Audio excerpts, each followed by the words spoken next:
베르베르가 새롭죠. 항상 좀 새로운 부분이 있는데 우리나라 사람들이 새로운 거에 대한 거부감이 전혀 없는 것 같아요. 그리고 창의적이고 유연한 사고를 하는 민족이다.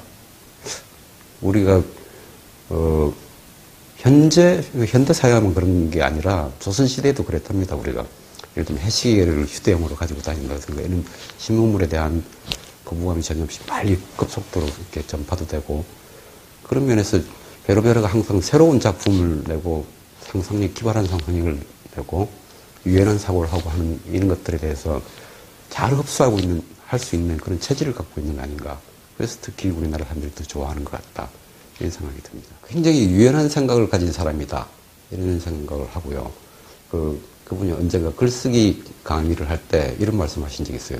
사실에 얽매여서 자유롭게 상상한 것을 쓰지 못하는 그런 우를 범하지 말아라. 저는 굉장히 공감을 느꼈습니다. 실제로 그분의 작품을 보면은, 자유롭게 묘사를 해나가고, 다른 소설가들과는 다르게 구체적인 상황 묘사나, 공간의 묘사 같은 것을 생략하고 비약할 때도 많이 있습니다. 근데 그런 것들이 저한테는 굉장히 자연스럽게 받아들여지고, 제가 볼 때는 그것이, 이런 표현이 가능한지 모르겠는데, 우화적인 리얼리즘을 가지고 있는 작가다. 리얼리즘이긴 한데 우화적 속성이 굉장히 강한, 그래서 쓰는 것도 자유로운 그런 작가가 아닌가. 감명 깊었던 장면 많이 있죠.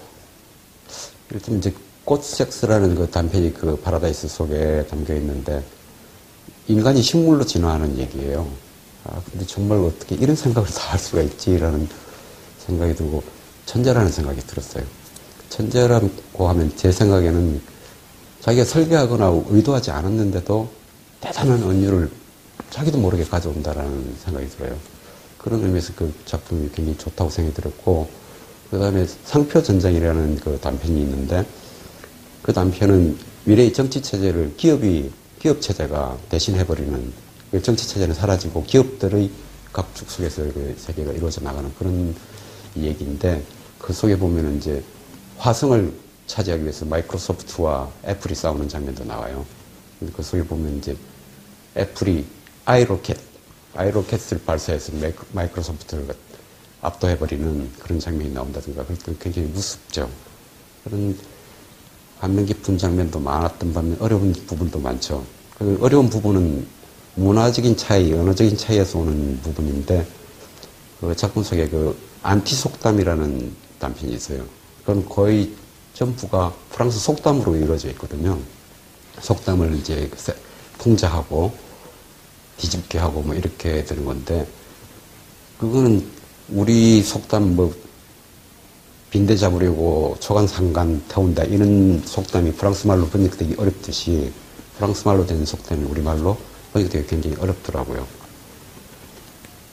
그렇지만 이제 번역자의 노력하고 편집부의 노력으로 그래도 원문에 가깝게, 분위기에 가깝게 번역했던 그런 기억이 납니다. 예. 작가의 매력이 책의 매력과 거의 같은 거라고 생각합니다.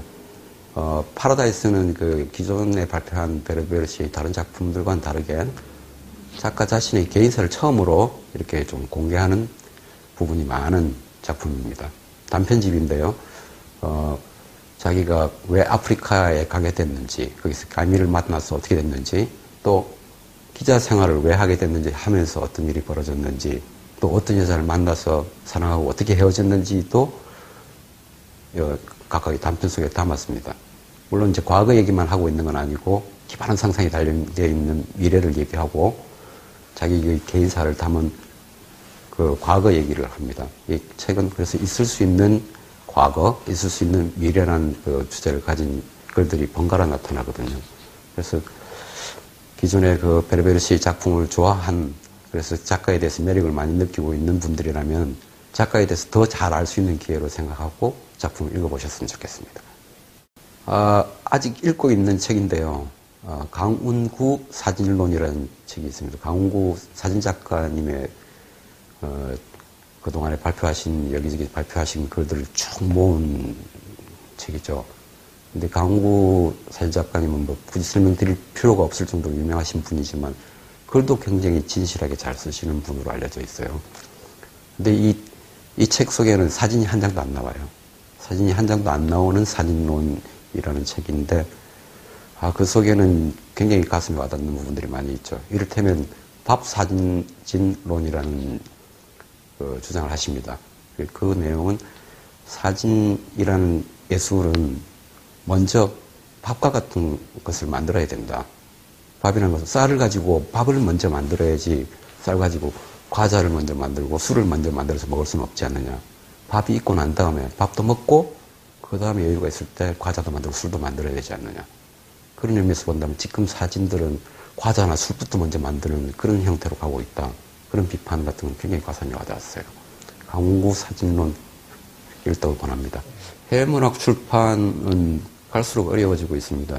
2011년 전망을 하라고 하면 저한테는 좀 어려운 얘기고 희망이나 소망 아니면 저희 의욕 정도는 말할 수 있을 것 같습니다. 저희 열린 책들은 2명의 중요한 작가를 소개하려고 하고 있습니다.